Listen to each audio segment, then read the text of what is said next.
আজকে ৪৩তম শাহাদাত বার্ষিকী আলোচনা ও বরিশাল জেলা বিএনপির সভাপতি ছিল না একটি মিথ্যা মামলায় তাকে জেলে দিয়ে আজকে তার জেলা হাজত আছে। যে কোনো তারেক রহমান দিবে। আমরা সমস্ত অঙ্গ সংগঠন এবং বিভিন্ন পর্যায়ের নেতৃবৃন্দ আসসালামু আলাইকুম।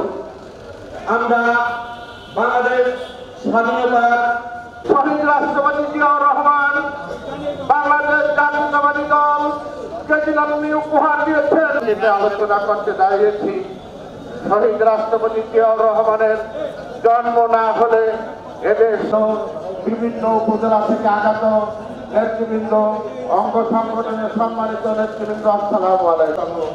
আজকের বিশ্ববার্ষিক উপলক্ষে বরিশাল জেলা বিএনপি কর্তৃক আয়োজিত আলোচনা সভা সভাপতি ছাত্র দলের সাবেক সভাপতি যুব দল সভাপতি সাবেক জেলা বিএনপির সাধারণ সম্পাদক জিয়াউর রহমান যখন বাংলাদেশকে এগিয়ে যাচ্ছিল তখন একটি কুচক্র মহল এবং বিদেশি চক্রান্তের যিনি বাংলাদেশ জাতীয়তাবাদী দল শহীদ রাষ্ট্রপতি জিয়াউর রহমানের দর্শন নিয়ে তিনি বাংলাদেশের মানুষের কিন্তু মিথ্যা মামলায় কারাগারে রেখে বাংলাদেশ জাতীয়তাবাদী দলের নেতা কর্মীদেরকে থামিয়ে রাখতে পারেনি, স্বীকার করতে চায় না।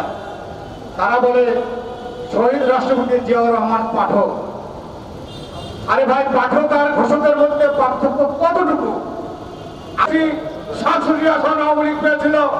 সেই সময় পাকিস্তান সরকার যদি আওয়ামী লীগের ক্ষমতা দিত তাহলে মুক্তিযুদ্ধ হতো না। আর আওয়ামী লীগ সেই সময় ولا أخيرتنا ولا أخواتنا ولا أولادنا ولا من أوصانا للدعاء إليك والجميع المؤمنين والمؤمنات يا الله আমাদের সগীরা কাবিরা জাহিরি বাতিনি জানা ওয়াজনা সতগুলোকে সব আপনি maaf করে দাও। ইয়া আল্লাহ, তুমি তো জানো বাংলাদেশের মানুষকে স্বাধীনতাকে রক্ষা করার মতো তৌফিক দিয়ে দাও।